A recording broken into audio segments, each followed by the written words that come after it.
future and a hope. You will make it through, that's who you are. Welcome to Determined Women of Destiny with your host, Yvonne, the Motivator Man. Hey, everybody. Thank you so much for joining me today. And I have with me New York sensational jazzy R&B duo Sadiki, and I'm just going to say L. And her name is beautiful. And I've been practicing it, and I just don't want to mess it up. But welcome to the show, Sadiki and L. Hey, Thank you for having us, Yvonne. I had the pleasure of seeing this jazzy R&B duo live, and I have been talking about them ever since. I have not seen anything like this. This is a husband and wife partnership. Um, and when you go someplace to hear someone sing and you're part of their show when they do their sound check, you know you're in for a real good treat. How did the two of you come up with this concept? Well, let's talk about how did you meet? uh, I mean, the short version is she was performing on Broadway and I was a groupie. So, That's fabulous. And so That's really condensed. and so from being a groupie and seeing her on Broadway, the two of you come together and you build this fantastic thing. That's all I can say. I can't, you can't put words to it. I'm sorry. I'm a groupie now, you know. Yay. All groupies welcome. Yeah, it's this fantastic evening of song and comedy, and the banter is wonderful. Siddiqui has deadpan humor. He doesn't crack a smile while all the rest of us are falling out. Elle is chastising him through song, and it is just beautiful. Now, Siddiqui, I know. Tell me your instrument because I'm not going to say it wrong because you get very uh, upset. yeah, don't say the C word. I will It's not. I will not. called the bass or double bass, string bass, upright bass. It's got a lot of names, but just go with bass and you'll be fine. Okay, great. He instructed us do not say the C word. And if you know anything about music and instruments, just look up some bass instruments that start with C and then you'll know it. Uh, then you will know it. How did you come to structure your show the way that you do? It kind of happened by accident. While we were during the pandemic, we were doing weekly shows on social media to kind of lift everyone's spirit. And um, because we were home, we were really comfortable and kind of just acted like how we do when we're not on camera, with everyone, and people were just eating it up, the comedy, of course, the us talking to each other, at each other, about each other. Um, and then once everything opened up, everyone online, and plus this was people were viewing from all over the world, and we kept hearing, we wish to see this live. The same thing you guys are doing online, can you guys do it live? So we started to rent spaces on our own and start to do Soulful Sounds. First, it was called what? Jazzy R&B. Yeah, jazzy R&B vibes, a jazzy conversation. Yeah, it had a couple names before we got to Soulful Sounds. Yeah, the people picked Soulful Sounds, oddly enough, and voila. It's a good name because that's exactly what it is. At one point we were singing with you, you know, and that was the fun part. Like you bring your audience into what you're doing, right? We just don't pay a ticket and you entertain us. We at one point were entertaining you too. And Oh, definitely. yeah, and I like that. I like that. I'm not a concert goer, right? So for me, just to even say I was going to do this was a big push. You know, my friend was like, "You going to a concert?" I said, "Yeah, but this looks different." And it absolutely is. It's a great night of music.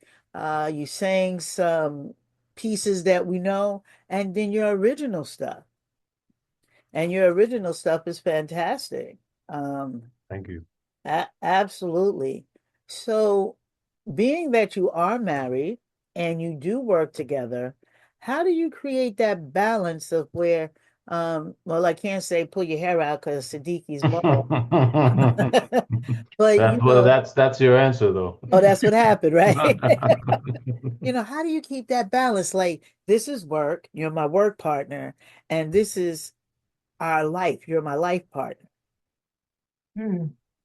Yeah, I don't know. I feel like balance is one of those ideas or those phrases that we like to throw around, but it doesn't really, um, you know, it doesn't work like that. It's like you kind of got to be out of balance and just know to not stay there too long. Like, when we're in work mode, we're 100% locked in and that's what's going on. And then sometimes you really got to pack up the work and just try to put it away or, limit how much it dominates your attention span and try to enjoy each other's company, enjoy an activity or something, and just get the rhythm of those extremes, I guess in order, in like the right timing, maybe.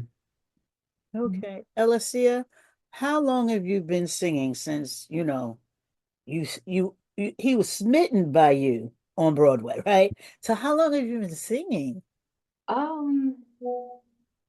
For quite some time, sang in church when I was growing up, and so, oof. But someone said you are a professional singer when you start getting paid. So I probably started getting paid to sing Hmm. maybe 25 years ago. Okay. So yeah, uh, but definitely longer than that. You know, definitely over the years learned how to sing with intention and wisdom, Okay. Yeah. with having proper vocal care, so that I could sing for longer periods of time and just sing with the intention to have longevity.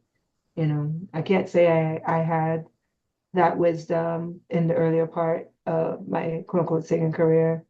And a lot of people actually don't.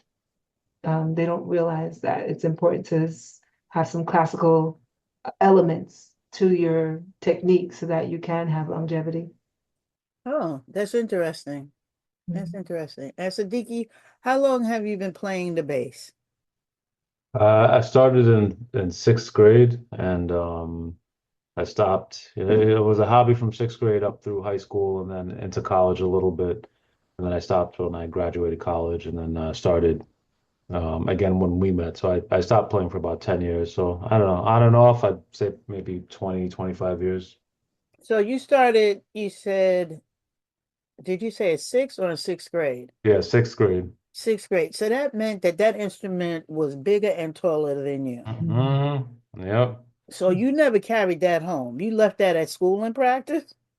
Yeah, I mean, we'd have to figure out how to get it home on a bus. It was a disaster. So like once it got home, it just stayed home. Okay. Yeah. So yeah, I'd have like one because there are not a lot of bass players. So that's the only thing I was fortunate to be able to borrow like a school instrument and have one at home to practice on, and then one at school to play on. So when you decide to do your concerts, I don't even want to call them concerts. Um, when you decide to do um your love outreach, Right. how do you decide where you're gonna go? Because I saw you on Long Island, but I know you have something coming up in Manhattan, which we're going to talk about a little bit later on. And I know you go to other states. So how do you pick and choose, or do people call you and say, "Hey, I want Soulful Sounds here"? It's a mix. If one of our new tricks is if someone in another state, say Ohio, they want to have us perform for their private event, Hmm. we have enough of, let's say, a 2 week window in between around that time, either before or after, then we plan our route to slowly go over there to, stop in different cities. do the event, and then slowly make our way back home. That ends up being cost effective for the client, so they're not getting a $4,000, $5,000 bill. Right, And right. we can at least be constructive with our time. I'm able Okay. to see that. So that's one way. And then some people, and even if, did I answer it all? I think. Yeah, I mean, Yeah. we also just, go places that we want to go to, So it's Yeah. like if we've never done a show in Chicago and we just want to do it, then we'll pick it and just do it. And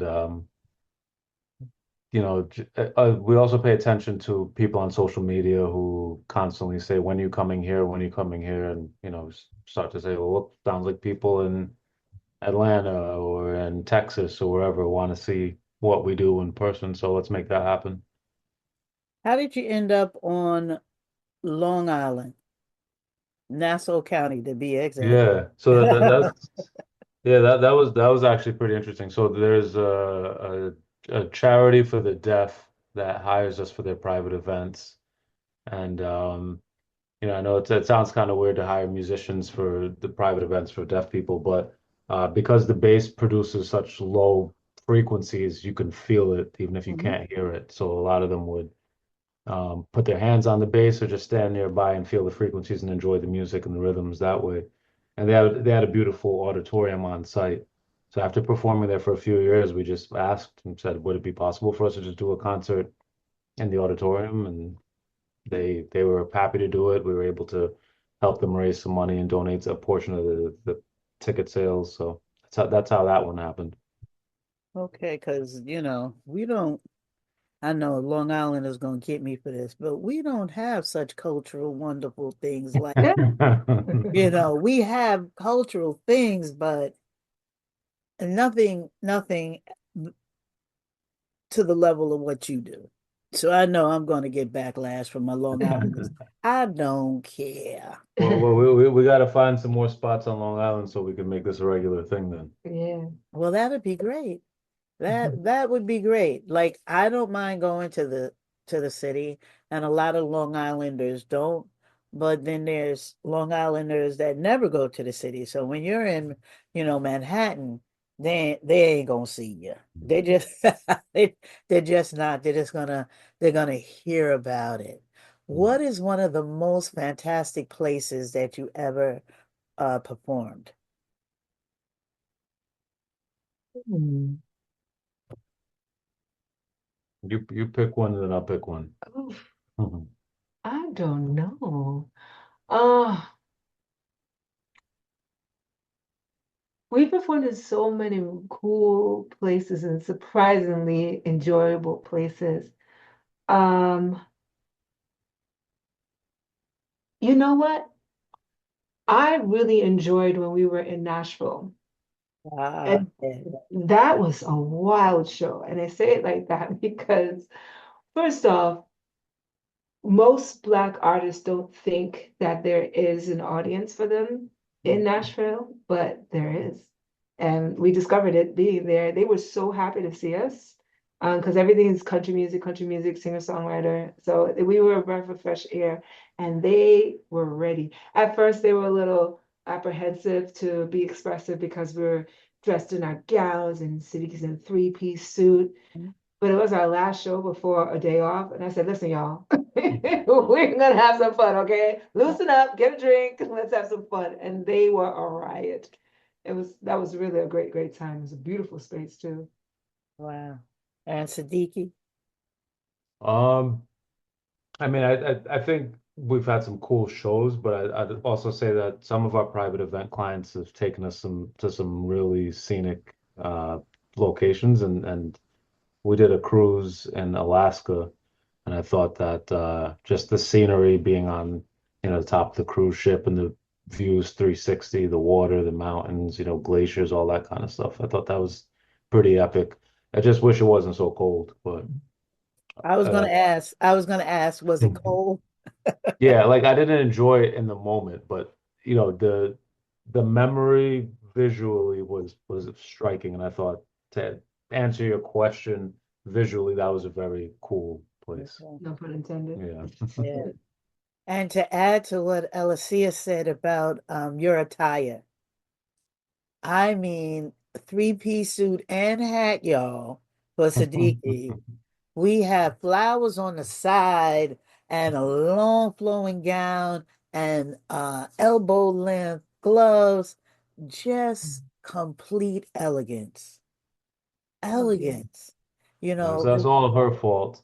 If it was up to me, we'd be like, t-shirts and jeans and That's what he says, but we did a shoot today and he put together his outfit and he looked like Men's Warehouse totally on his own. Okay, oh my so goodness. I think he just likes to say that, but deep down he has a big James Bond's alter ego going on. James Bond alter ego. That Mm. is that is funny. Now, you guys are excellent when it comes to the pairing of music, right? But you also do something else, which is phenomenal. You have a flight school. And tell me a little bit about your flight school, how it came to be about. Are you a pilot? And how do you reach out? Where do you get your students from? And then once they finish flight school, what happens? Okay, yeah, it's the flight school is part of the local Tuskegee Airmen chapter here in Newburgh, New York, at the Stewart International Airport. And so the Tuskegee Airmen chapter has been around for 25 years. And, we've been helping introduce kids to aviation and doing like summer camps and, sometimes taking them on their first flight. But it wasn't like a dedicated school. A few years ago, we had one of our corporate donors gift us their helicopter. It was a corporate helicopter, which what are we going to do with $1 million helicopter? So we basically sold it, took the money from that to buy a few planes and officially start a flight school where we gave scholarships to students of color and trained them and hooked them up with amazing jobs at the end of it. So yeah, I'm a pilot. I'm the chief flight instructor of the program. And in addition to the scholarships, which, people of color who are between 18 and 25 can apply for on the website, you do have to be a member of a local Tuskegee Airmen chapter somewhere in the country. Um, but we also train just, people who just want to learn to fly, like the general public as well. We'll train as many of them as we can squeeze in, but the students are the priority. And yeah, we have a lot of great connections in the industry, and some of our graduates are flying in the military, flying for the airlines, corporate, flight departments, things like that. So it's just an amazing thing to be a part of and see how it's changing their lives. It is great because, especially for men of color, they get such a bad rap, right? And there are not as many advantages sometimes as it is for young men that aren't of color, and to go on a plane and just see a man of color that's my pilot, that has always made me proud. I happened to be on a flight to South Carolina. Both pilots were black, and the whole flight staff was Wow. black. And I went to my seat and I was like, oh, it is so nice to be this color. Right? Because you don't see that a lot. So I commend you that you took your skill, your gift, and basically this is your give back. Yeah, you get paid for it, but this is your give back. And I'm He quite don't get paid enough, but Yeah, it's not really. I digress. Yeah, we don't want to talk about the money plan. well, every time a young man gets a job as a pilot, I know that that fills your heart. Yeah, definitely. Because that's one less young man on the streets. That's Yeah, one less young man in jail, you know, yeah. and you're giving him a future that he'll be able to create a family that he can feed, he can nurture. And, it's said that families that have higher education have kids that go for higher education. And whether that's college or trade school, it's still something in our community that we really need to push a lot more. And so that is like a really great thing. So as an after school teacher, I've had some colorful kids, right? Ooh, and some of them I still keep in contact with. They're adults now. Um, but what was your most colorful student, right? To date? Possibly your hardest that you had it was like a piece of ice you had to chip away at to just to be able to interact with him in a positive way.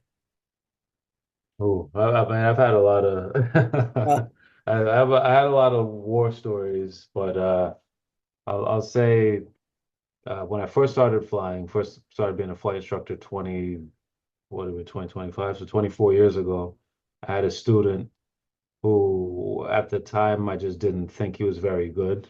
And I encouraged him to leave aviation, to give up on his dream. And he told me he couldn't do that. Like he wasn't willing to disappoint his family. His family had saved up the money.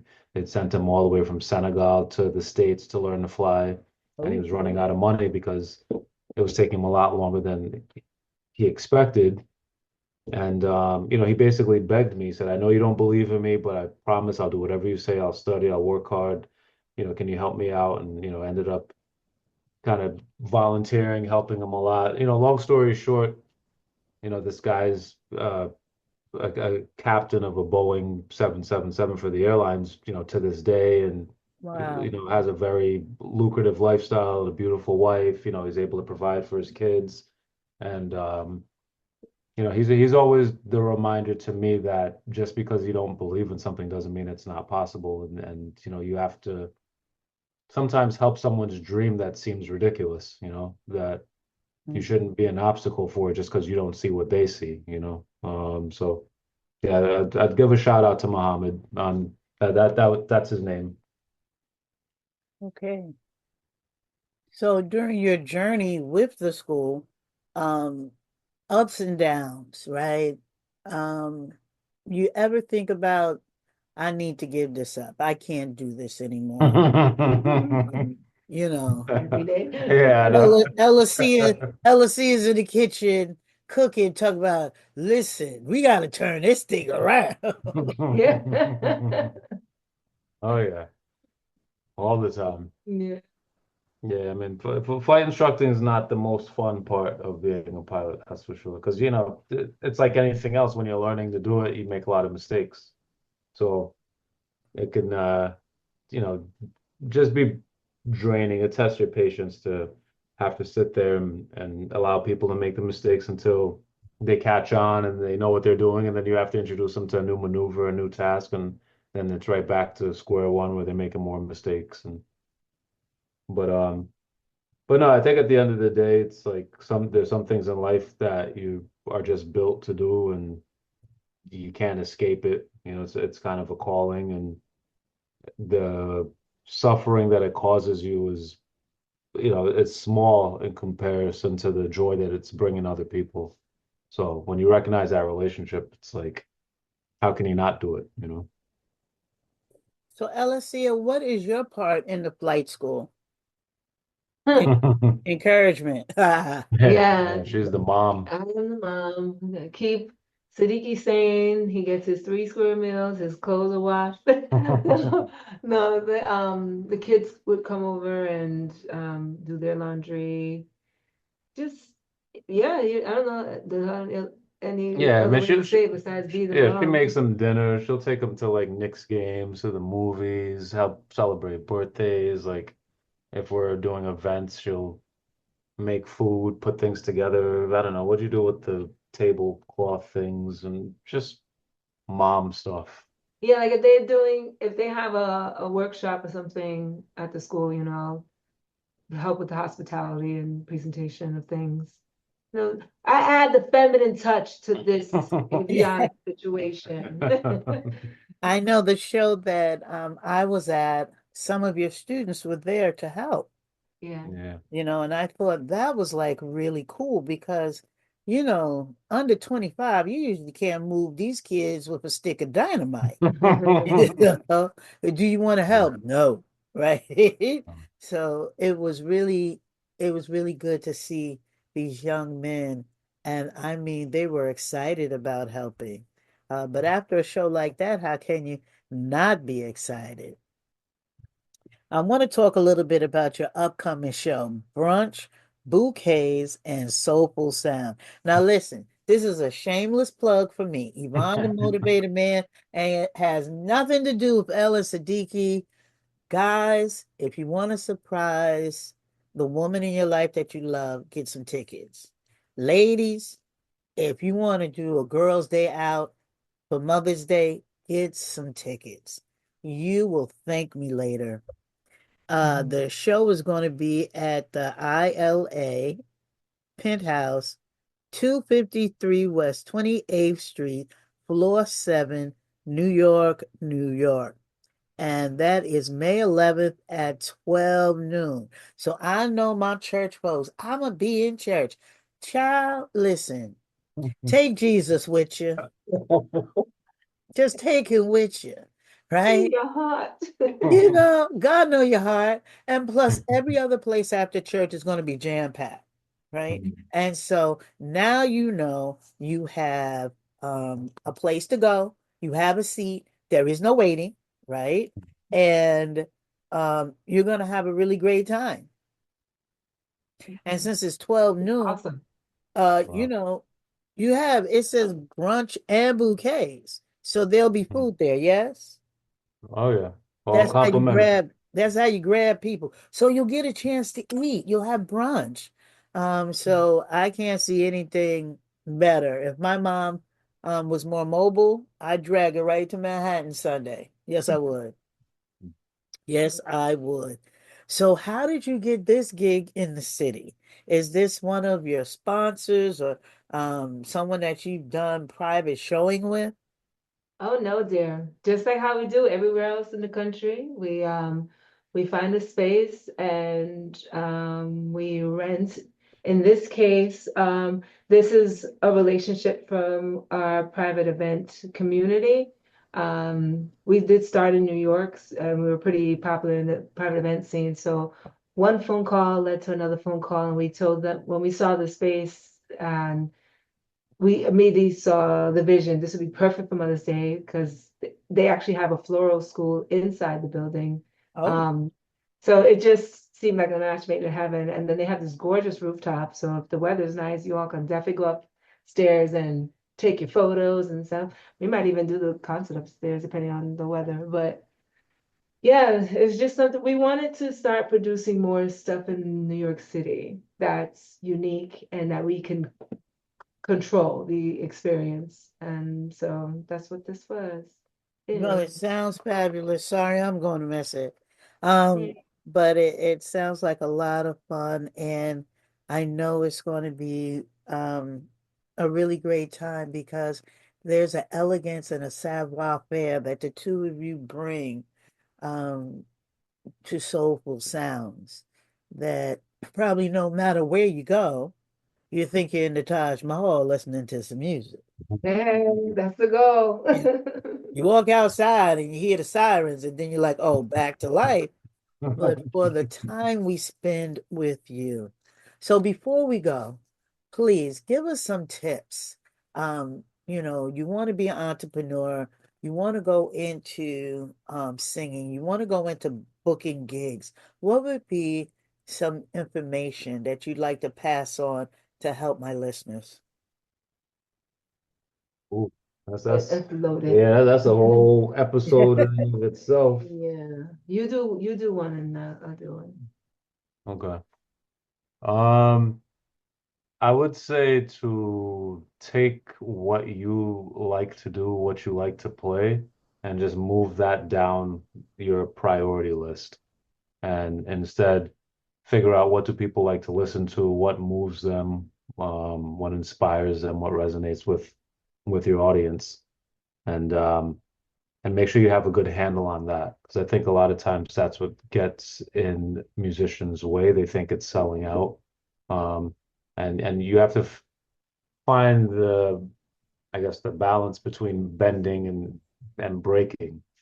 Because I know a lot of really talented musicians who want to stay pure to what their vision is, and they wonder why they don't work, as much as they should be working, and why they have to have like a day job and that sort of thing. So yeah, I think it's your customer's always right. It's just our version of that as musicians. There are customers, if they don't like listening to it, like, what's the argument? Mhm.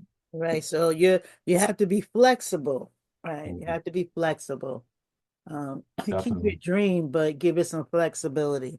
Yeah, yeah. And Elasea for our women, that are out there and they're singing and they're entrepreneurs and they're married and they have businesses with their husbands. Um, be really clear about what you want, and people will support you when they see how serious you are about it.